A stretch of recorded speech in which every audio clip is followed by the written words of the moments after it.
ನಮ್ಮ ಹಿಂದೂ ಧರ್ಮದ ಬಗ್ಗೆ ಒಂದು 4-6 ಮಾತುಗಳನ್ನು ಇವತ್ತು ಸಮಾಜದಲ್ಲಿ ಎಡಪಂಥೀಯರು ಅಂತ ಆಗ್ಯಾರ. ಅಂದರೆ ನಮ್ಮಲ್ಲಿ ಎದ್ದುಕೊಂಡು ನಮ್ಮ ಬಗ್ಗೆನೇ ಮಾತಾಡ್ಕೊಂಡು ಅಂಥದ್ದು 1-2 ಮಾತುಗಳನ್ನು ತಮ್ಮೆಲ್ಲರ ಮುಂದೆ ಅಥವಾ ತಮ್ಮೊಡನೆ ಹಂಚಿಕೊಳ್ಳುವಂಥ ಒಂದು ಸುಯೋಗ ನನ್ನದಾದರೂ ಅಂತ ಭಾವಿಸ್ತೀನಿ. ಬೆಟ್ಟದ ತುದಿಯಲ್ಲಿ ಹುಟ್ಟಿರುವ ವೃಕ್ಷಕ್ಕೆ ಕಟ್ಟೆಯನ್ನು ಕಟ್ಟಿ ನೀರೆರೆದವರು ಯಾರು ಅಂತ ಕೇಳ್ತಾರೆ. ಬೆಟ್ಟದ ತುದಿಯಲ್ಲಿ ಹುಟ್ಟಿರುವ ವೃಕ್ಷಕ್ಕೆ ಕಟ್ಟೆಯನ್ನು ಕಟ್ಟಿ ನೀರೆರೆದವರು ಯಾರು? ಹೇಳೋ ಉದ್ದೇಶ ಇಷ್ಟೇ. ಹಿಂದೂ ಧರ್ಮ ಎಷ್ಟು ಪವಿತ್ರ, ಎಷ್ಟು ಸನಾತನತೆ, ಎಷ್ಟು ಅದಮ್ಯ ಅಚೇತನ ಅಂತಂದರೆ, ಚೈತನ್ಯಮಯ ಅಂತಂದರೆ, ನಮ್ಮಲ್ಲಿ ನೋಡ್ರಿ ಪ್ರತಿಯೊಂದು ಜೀವರಾಶಿಗೂ ನಾವು ಒಂದೊಂದು ಸ್ಥಾನವನ್ನು ಕೊಟ್ಟಿವಿ. ಇವತ್ತು ನೀವು ಶ್ವಾನವನ್ನು ತಗೊಳ್ರಿ, ಹಾವನ್ನು ತಗೊಳ್ರಿ, ಹಲ್ಲಿಯನ್ನು ತಗೊಳ್ರಿ, ಹಸುವನ್ನು ತಗೊಳ್ರಿ, ಅಷ್ಟೇ ಯಾಕ್ರಿ ಗೆದ್ದಲು ಹುಳವನ್ನು ತಗೊಳ್ರಿ. ಗೆದ್ದಲು ಹುಳವನ್ನು ಹಿಡ್ಕೊಂಡು ಕ್ರಿಮಿ ಕೀಟದಿಂದ ಕೂಡ ಅದಕ್ಕೊಂದೊಂದು ಸ್ಥಾನಮಾನ ಕೊಟ್ಟಿದ್ದೀವಿ. ಇವತ್ತು ಯಾವುದೇ ಒಂದು ಪ್ರಾಣಿ, ಒಂದು ವಿಷ ಜಂತು ಅಂತಿದ್ರು ಕೂಡ ಅದಕ್ಕೊಂದು ನಮ್ಮ ಧರ್ಮದ ಆಯಾಮದಲ್ಲಿ ಒಂದು ಸ್ಥಾನ ಸಿಕ್ಕದೆ. ಸುಮ್ಮನೆ ನಿಮಗೆ ಹಾಗೆ 1-2 ಉದಾಹರಣೆ. ಚೋಳು ಬಹಳ ವಿಷ ಅಂತ ನಾವು ಅಂತೇವೆ. ಅದರಲ್ಲಿ ನಮ್ಮ ರಾಶಿ ಭವಿಷ್ಯದಲ್ಲಿ ವೃಶ್ಚಿಕ, ಅದಕ್ಕೊಂದು ಸ್ಥಾನ ಕೊಟ್ಟಿದ್ದೀವಿ. ಅಂದರೆ ಮನುಷ್ಯನ ದೇಹ ಸ್ಥಿತಿ ಅದನ್ನೊಂದು ಆಯಾಮಗಳನ್ನು ಕಲ್ಪಿಸಿಕೊಟ್ಟಿದ್ದಾರೆ. ಅಳಿಲನ್ನು ತಗೋರಿ, ಅಳಿಲಿಗೂ ಕೂಡ ಒಂದು ಸ್ಥಾನಮಾನ ನಮ್ಮಲ್ಲಿ ಕೊಟ್ಟಿದ್ದಾರೆ. ನಾವೆಲ್ಲ ರಾಮ ಜನ್ಮಭೂಮಿ ಅಥವಾ ರಾಮ ಲಂಕೆಗೆ ಹೋಗುವಂಥ ಸಂದರ್ಭದಲ್ಲಿ ಅಳಿಗೆ ಏನು ಅರ್ಥವನ್ನು ಕೊಟ್ಟರು ಅಂತ ನಂಗೆ ಬಹಳ ನಿಜಕ್ಕೂ ಆಶ್ಚರ್ಯ ಆಯಿತು. ನಮ್ಮ ಭಾರತದ ಅಳಿಲ ಮೇಲೆ ಅಷ್ಟೇ 3 ಗೆರೆಗಳದಾವೋ ಅಥವಾ ವಿದೇಶಿ ಅಳಿಲಲ್ಲೂ ಕೂಡ 3 ಗೆರೆಗಳಿದಂತಹ ನೋಡಿದಂತಹ ಸಂದರ್ಭದಲ್ಲಿ ನೀವು ನಿಜಕ್ಕೂ ಆಶ್ಚರ್ಯ ಪಡ್ತೀರಾ. ಬೇಕಾದ್ರೆ ನೀವು ಗೂಗಲ್ ಮಾಡಿ ನೋಡ್ರಿ. ಭಾರತೀಯ ಅಳಿಲಗಳ ಮೇಲೆ ಮಾತ್ರ 3 ಚಿಹ್ನೆ ಇರೋದು ಬಹಳ ವಿಶೇಷ ಮತ್ತು ವಿನೂತನ. ಅಂದರೆ ಪ್ರತಿಯೊಂದಕ್ಕೂ ಅರ್ಥವನ್ನು ನಮ್ಮ ಧರ್ಮದ ಅರ್ಥದಲ್ಲಿ ಹುಟ್ಟುಕೊಂಡಿದೆ. ಇದು ಯಾವುದೂ ಬೇಕಾಬಿಟ್ಟು ಏನು ಮಾಡಿದ್ದಲ್ಲ. ಯಾವಾಗ ನಮ್ಮ ಪೂರ್ವಜರು ಒಂದು ಶುರು ಮಾಡಿದರು, ನಾವೆಲ್ಲ ನಮ್ಮಗಳಿಗಾಗಿ ಅಥವಾ ನಮ್ಮ ಇಷ್ಟದಂತೆ ಬದುಕಿದವರಲ್ಲ. ನಾವು ಹೆಂಗೆ ಬದುಕಿದವರು ಅಂತಂದರೆ, ನಮ್ಮ ಪೂರ್ವಜರು ಹೆಂಗೆ ಬದುಕಿದವರು ಅಂತಂದರೆ ಪ್ರಕೃತಿಯೊಂದಿಗೆ ಜೀವಿಸಿ ಬದುಕಿದಂಥವರು.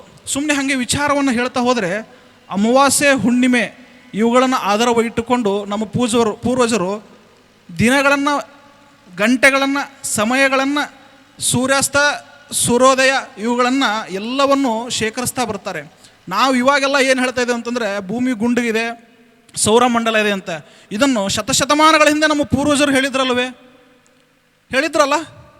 ಹಾಗೆ ಮುಂದುವರೆದಂತೆ ಸುಮ್ಮನೆ ನೀವು ಹಬ್ಬ ಹರಿದಿನ ಆಚರಣೆಗಳನ್ನು ತಗೊಳ್ರಿ.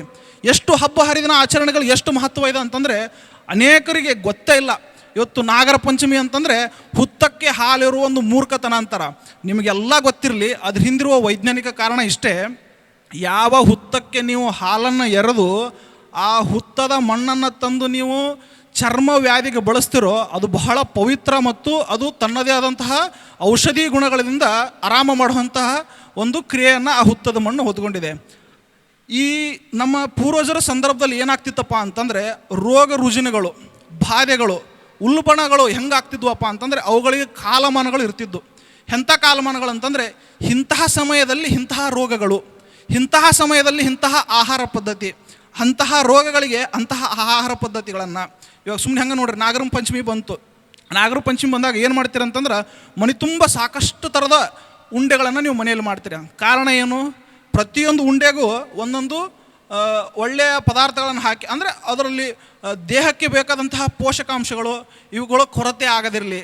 ಅಂದರೆ ಈ ಭಾದ್ರಪದ ಮಾಸದ ಸಂದರ್ಭದಲ್ಲಿ ಏನಾಗುತ್ತಪ್ಪ ಅಂತಂದರೆ ಮುಂಗಾರಿನ ಮಳೆ ಕಡಿತಗೊಂಡು ಮಧ್ಯ ಮಳೆ ಶುರುವಾಗುತ್ತೆ. ಆ ಸಂದರ್ಭದಲ್ಲಿ ಗಿಡಗಳಿಗೆ ನಾಶ. ಅಂತಹ ಸಂದರ್ಭದಲ್ಲಿ ಏನಾಗುತ್ತಪ್ಪ ಅಂತಂದರೆ ದೇಹಕ್ಕೆ ರೋಗಗಳು ಸಹಜವಾಗಿ, ಕಾಯಿಲೆ ಕಸನೆ. ನೋಡ್ರಿ ಇವತ್ತು ಏನಪ್ಪ ಅಂತಂದ್ರೆ ಪಂಚಮಿ ಅದು ಇದು ಸುಳ್ಳಂತಹ ಸಂದರ್ಭದಲ್ಲಿ ಯಾರಿಗಾದ್ರೂ ಸರ್ಪ ಹುಣ್ಣು ಆಗಿದವರು ಇಲ್ಲಿ ಯಾರಾದರೂ ಇದಿರಂತ ನಾವು ಭಾವಿಸ್ತೀನಿ. ಸರ್ಪ ಹುಣ್ಣು ಆದಂತಹ ಅವ್ರಿಗೆ ಏನು ಹೇಳ್ತಾರಪ್ಪ ಅಂತಂದ್ರೆ ಹುತ್ತದ ಮಣ್ಣು ಹಚ್ಚುವಂತಾರೆ. ಕೇಳಿದಿರ?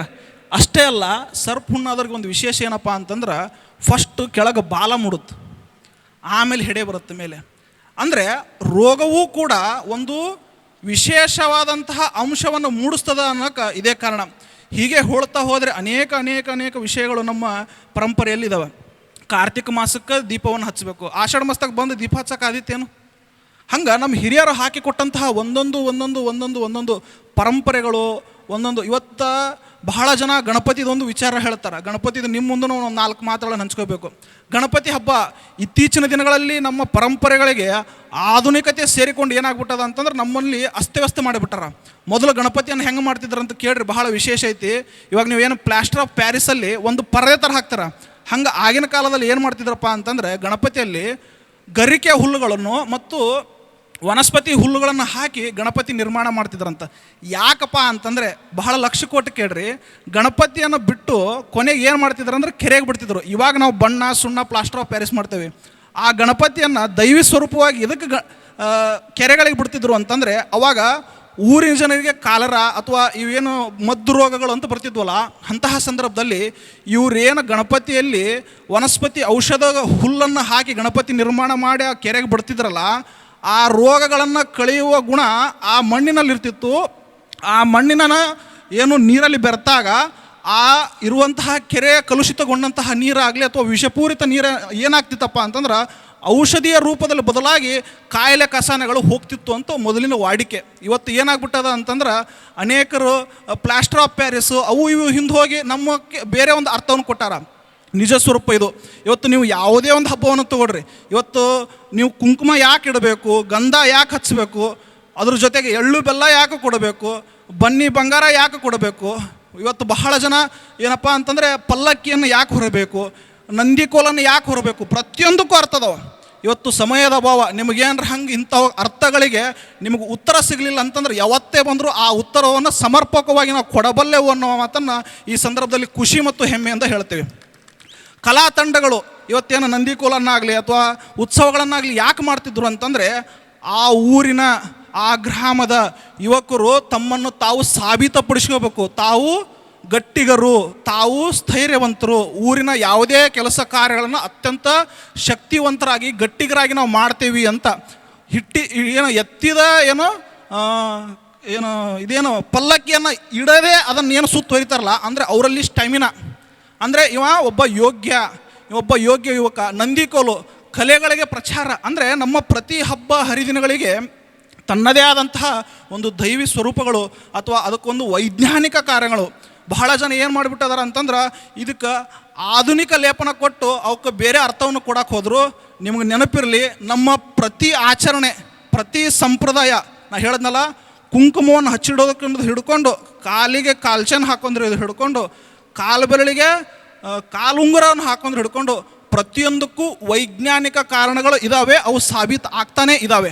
ಸುಮ್ಮನೆ ಹಾಗೆ ಒಂದೆರಡು ಮಾತುಗಳನ್ನು ನಿಮಗೆ ಮುಂದೆ ಹೇಳಿ ಮುಗಿಸ್ತೇನೆ. ಇತ್ತೀಚಿನ ದಿನಗಳಲ್ಲಿ ಗದಗ ಜಿಲ್ಲೆ ಲಕ್ಕುಂಡಿ ತಾಲೂಕು ಅಂತ ತಾವೆಲ್ಲ ಕೇಳಿರ್ತೀರಿ.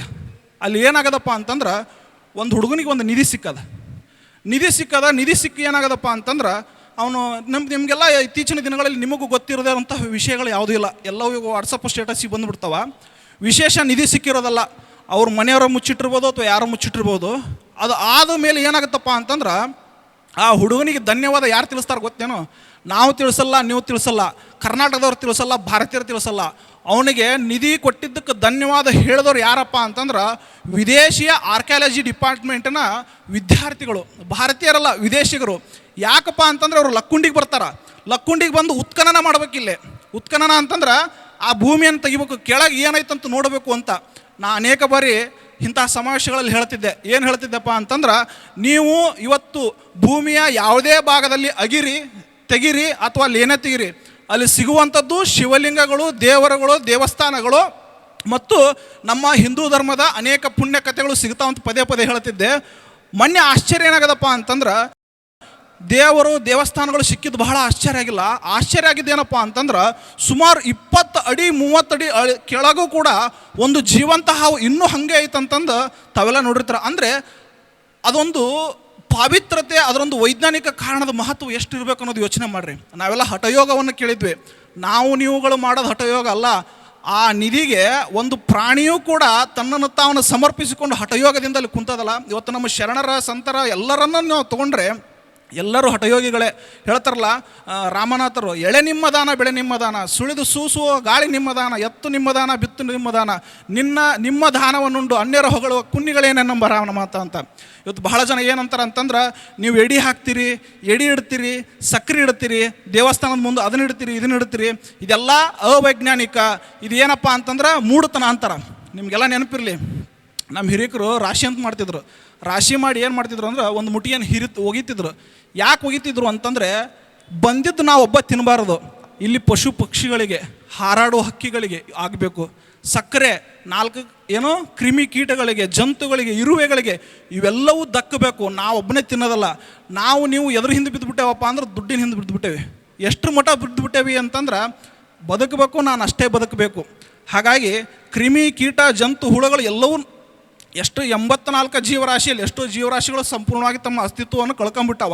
ಹಾಗಾಗಿ ಇವತ್ತು ನಾವು ಪ್ರಕೃತಿಯಲ್ಲಿ ಯಾವುದೇ ನಮ್ಮ ಹಿರಿಯರು, ನಮ್ಮ ಪೂರ್ವಜರು ಏನೋ ಒಂದು ಪದ್ಧತಿ ಮಾಡ್ಯಾರಂದ್ರೆ ಅದಕ್ಕೆ ವೈಜ್ಞಾನಿಕ ಕಾರಣಗಳು ಬಹಳ ಇದ್ದಾವೆ.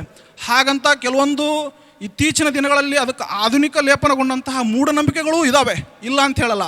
ಆದರೆ ಎಲ್ಲವೂ ಕೂಡ ಮೂಢನಂಬಿಕೆಗಳಲ್ಲ. ಹಾಗಾಗಿ ಗಂಗಾ ಸ್ನಾನ, ತುಂಗಾಪಾನ ಅಂತ ಹೇಳ್ತೇವೆ. ಗಂಗಾ ಸ್ನಾನ, ತುಂಗಾಪಾನ ಅಂತಂದ್ರೆ ಬಹಳ ಶ್ರೇಷ್ಠ. ಇತ್ತೀಚಿನ ದಿನಗಳಲ್ಲಿ ಅಜ್ಜಾರು ಹೇಳಿದ್ರಲ್ಲ, ನಾವು ನಾಗರಿಕರು ಏನು ಮರ್ತಿದ್ದೀವಿ ಅಂತಂದರೆ, ನಮ್ಮ ಕೆಲಸ ಏನು ಅನ್ನೋದು ಮರ್ತಿದ್ವಿ. ಗಂಗಾ ಸ್ನಾನ ಮಾಡಿದ್ರೆ ರೋಗ ಬರತ್ತಾವ, ತುಂಗಾಪಾನ ಮಾಡಿದ್ರೆ ಕಾಯಿಲೆಗಳು ಬರಕತ್ತಾವ. ಯಾಕೆ ಬರಕತ್ತಾವ ಅಂದ್ರೆ, ನಾವು ಮಾಡಿದ ಪಾಪ ಕರ್ಮಗಳು. ನಾವು ನಮ್ಮದು ಉಳಿಸ್ಕೋಬೇಕು. ನಮ್ಮ ಗಂಗಾ ಸ್ನಾನ ಅಥವಾ ನಮ್ಮ ಗಂಗೆ, ನಮ್ಮ ತುಂಗೆ ಇವೆಲ್ಲವೂ ಕೂಡ ನಮ್ಮದು, ನಮ್ಮ ಹಕ್ಕು, ನಮ್ಮ ಅಸ್ತಿತ್ವ, ಇವೆಲ್ಲವನ್ನು ಉಳಿಸ್ಕೊಳ್ಳೋ ಕೆಲಸವ ನಾವೆಲ್ಲ ಮಾಡಿದ್ರೆ ಇದು ಬಹಳ ಮುಂದಿನ ದಿನಗಳಲ್ಲಿ ಬಹಳ ಅರ್ಥವನ್ನು ಪಡೆದುಕೊಳ್ಳುತ್ತೆ. ಹಿಂದೂ ಸಮ್ಮೇಳನದ ಉದ್ದೇಶ ಏನಪ್ಪ ಅಂತಂದ್ರೆ, ನಾವೆಲ್ಲ ಅತ್ಯಂತ ವಿಶೇಷವಾಗಿ ಸಂಘಟಿತರಾಗೋದು. ಉದ್ದೇಶ ಒಂದೇ, ಏನಪ್ಪ ಅಂತಂದ್ರೆ ನಮ್ಮದು ಒಗ್ಗಟ್ಟಿನ ಮಂತ್ರ. ಇವತ್ತು ನಿಮ್ಗೆ ಅಣ್ಣತಮ್ಮರದಿರಿ, ಬೀಗರು ಬಿಜ್ಜರದಿರಿ, ನಿಮ್ಮಲ್ಲಿ ಕಲಹಗಳು, ಜಗಳಗಳು ಏನೇ ಇರಲಿ, ಧರ್ಮ, ಪರಂಪರೆ, ಹಬ್ಬ, ಹುರಿದಿನ, ಏನಪ್ಪ ಜಾತ್ರೆ ಅಂತ ಬಂದರೆ ನಾವೆಲ್ಲ ಒಂದು ಅನ್ನೋ ಭಾವವನ್ನು ಯಾವಾಗ ನೀವು ಪ್ರಕಟಿಸ್ತಿರೋ ಅವಾಗ ನಮ್ಮ ನಾವು ನಿಜಕ್ಕೂ ಎತ್ತಿ ಹಿಡಿತೀವಿ. ಅದೇ ಒಗ್ಗಟ್ಟಿನ ಮಂತ್ರವೇ ಈ ಹಿಂದೂ ಸಮ್ಮೇಳನ. ಹಾಗಾಗಿ ಇಂತಹ ಕಾರ್ಯಗಳು ಯಾವಾಗಲೂ ಕೂಡ ಆಗ್ತಾ ಇರಲಿ ಅನ್ನೋ ಮಾತನ್ನು ತಿಳಿಸ್ತಾ, ಪ್ರಕೃತಿಯೇ ಗುರು ಗಗನಲಿಂಗ, ಜಗವೇ ಕೂಡಲ ಸಂಗಮ ಅನ್ನೋಂತೆ ನಾವೆಲ್ಲರೂ ಕೂಡ ನಮ್ಮ ಧರ್ಮ, ನಮ್ಮ ಪರಂಪರೆ, ನಮ್ಮ ಆಚಾರ, ನಮ್ಮ ವಿಚಾರ ಇವುಗಳನ್ನು ಕಾಯ್ಕೊಂಡು ಹೋದರೆ ನಾವು ನಮ್ಮ ದೇಶಕ್ಕಾಗಲಿ ನಮ್ಮ ಧರ್ಮಕ್ಕಾಗಲಿ ಬಹಳ ದೊಡ್ಡ ಕೊಡುಗೆಯನ್ನು ಕೊಡ್ತೇವೆ. ಆ ಕೊಡುಗೆ ಕೊಡೋದು ಚಿಕ್ಕ ನಮ್ಮ ಹವ್ಯಾಸಗಳನ್ನು ಬದಲಿಸ್ಕೊಂಡ್ರೆ ಅದು ದೊಡ್ಡದಾಗಿ ಕೊಡುಗೆಗಳು ನಮ್ಮ ಧರ್ಮಕ್ಕೆ, ನಮ್ಮ ದೇಶಕ್ಕೆ ಸಲ್ಲುತ್ತೆ. ಯಾಕಪ್ಪ ಅಂತಂದ್ರೆ, ಇವತ್ತು ಪಾಲಕರು ಮಕ್ಕಳ ಮುಂದೆ ಚಟ ಮಾಡಿದ್ರೆ ಮಕ್ಕಳು ಸಹಜವಾಗಿ ಚಟವನ್ನು ಕಲಿತಾರೆ. ಇವತ್ತು ಪಾಲಕರು ಮಕ್ಕಳ ಮುಂದೆ ಕೂತ್ಕೊಂಡು ಒಂದೆರಡು ನಾಮಸ್ಮರಣೆ, ಒಂದೆರಡು ವಚನಗಳನ್ನು ಹೇಳಿದ್ರೆ, ಒಂದೆರಡು ಧರ್ಮದ ನುಡಿಗಳನ್ನು ಹೇಳಿದ್ರೆ, ಒಂದೆರಡು ದೇಶದ ನುಡಿಗಳನ್ನು ಹೇಳಿದ್ರೆ ನಾವು ಹೆಂಗಿರಬೇಕು ಎಲ್ಲವನ್ನು ಹೇಳಬೇಕಂತಿಲ್ಲ. ಪಾಲಕರು ಹಂಗೆ ಇದ್ದರೂ ಸಾಕು, ಅದನ್ನು ನೋಡಿ ಮಕ್ಕಳು ಅನುಸರಿಸೋರಂಥವ್ರು ಆಗ್ತಾರೆ ಅನ್ನೋ ಮಾತನ್ನು ತಿಳಿಸ್ತಾ, ಸದಾಕಾಲ ನನ್ನ ದೇಶ, ನನ್ನ ಧರ್ಮ, ನನ್ನ ಒಂದು ಅಸ್ತಿತ್ವವನ್ನು ನಾನು ಕಾಪಾಡ್ತೇನೋ ಅನ್ನೋ ದೃಢ ಸಂಕಲ್ಪ ನಿಮ್ಮೆಲ್ಲರದು ಆಗಲಿ ಅನ್ನೋ ಮಾತನ್ನು ತಿಳಿಸ್ತಾ, ಸದಾಕಾಲ ಮಹಂತೇಶ್ವರ ರುದ್ರೇಶ ಕುಮಾರೇಶ ಸದಾಕಾಲ ಸನ್ಮಂಗಲನ್ನುಂಟು ಮಾಡಲಿ. ಮತ್ತೊಮ್ಮೆ ಎಲ್ಲರಿಗೂ ಶರಣಾರ್ಥಿಗಳು.